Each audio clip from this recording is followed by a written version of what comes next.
Alright, so let's start off with just ripping the hood off.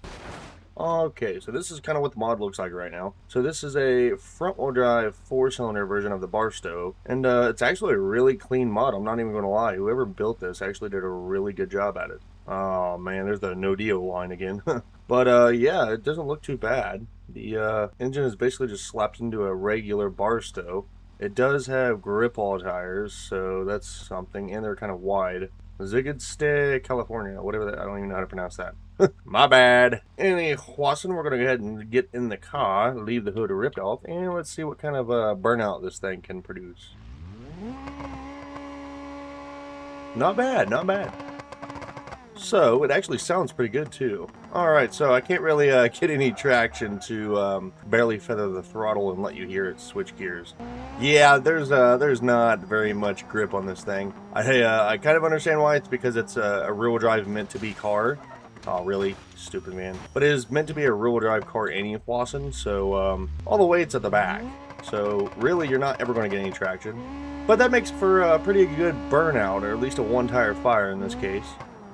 Real quick, just let me know if you guys actually enjoy this type of content, because so far the mod reviews look like they're doing pretty good, but I just want to make sure I'm making stuff that you guys actually want to watch. So if you are liking this video, go ahead and drop a like and maybe a comment down in the section. And okay, we're good. Enjoy the video. Let's take a look at the interior. Actually, this is pretty nice too, I'm not even gonna lie. Oh, look at that shifter, that's cool. Nice. Yeah, in first person you can especially tell. So the understeer is terrible. You can't turn it at all whenever you are even trying to feather the throttle. As you can tell, I'm having to let all the way off in order to even make this small turn. This isn't even a turn, it's more or less a bend. But so far I do like the build. We're gonna go ahead and take it to the drag strip here in just a second. And then I also want to go ahead and take it to the grid map so we can test kind of how the engine is laid out. You know what? We could go ahead and do that right now. Let me just park over here real quick. We'll start by throwing that off. Let's get down here and rip this bad boy out. Oh, not too bad. Then I'll just show you guys exactly what she looks like. Well, after I hang it up in the air. Hold on. Alright, so I had to restart. Look at the hood. Because the engine was a little bit too far gone. I'm going to try to do this a little bit easier.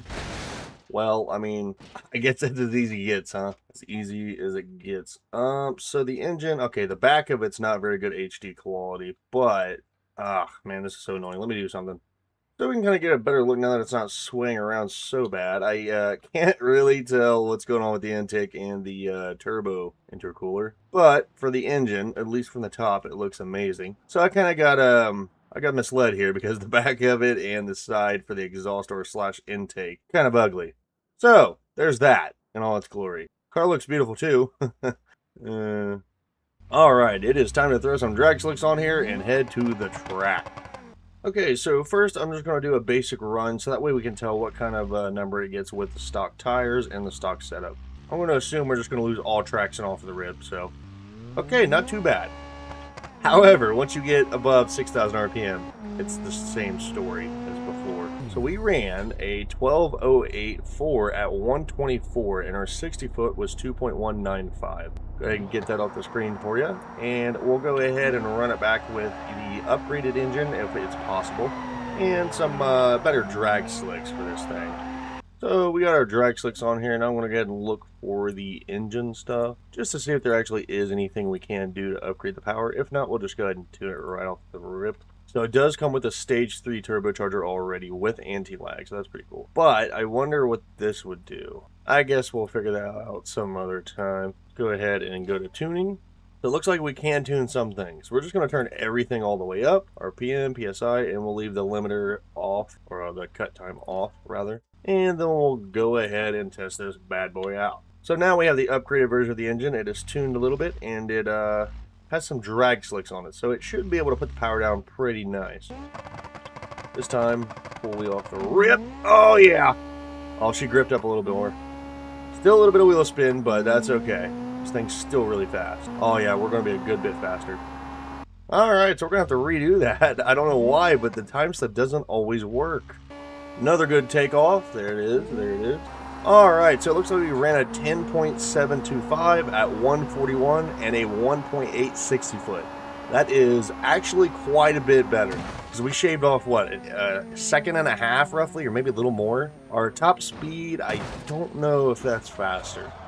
But our 60 foot's definitely a good bit faster. But that will suffice for me, and damage model so far isn't too bad. Let's go ahead and wreck this into something, see if the actual engine can have its own physics for damage, and that'll give us an idea of how much time we've actually put into it. Because as you can see earlier when we smashed it up, it didn't look too good.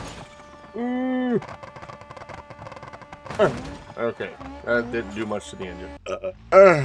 It is so much more uncontrollable with that higher RPM. The governor's just slapped, I think, at like 9,000. But we'll just go ahead and up this thing. Hopefully we flip directly around. You know what? Let's just do this midair. Uh-oh. Alright, so we got the perfect wall to smack right into. So we can really see some damage on this engine. Ooh, a little bit of slow-mo action. Beautiful. Alright, so that's kind of obnoxious with the turbo whistling like that. Nothing really happens, so it kind of turned sideways, but I mean, that's pretty normal, I guess. It's not actually jumping out of the engine bay. If you guys saw my turbo diesel in the Corvette, it is a 5.9 liter. It actually jumps out of the engine compartment for some reason at random times when you're smacking into stuff. But that'll conclude the video, and I hope you guys enjoyed this mod review. If you did, remember to leave a like, comment, subscribe, and I hope you guys can enjoy my other videos. Have a wonderful evening.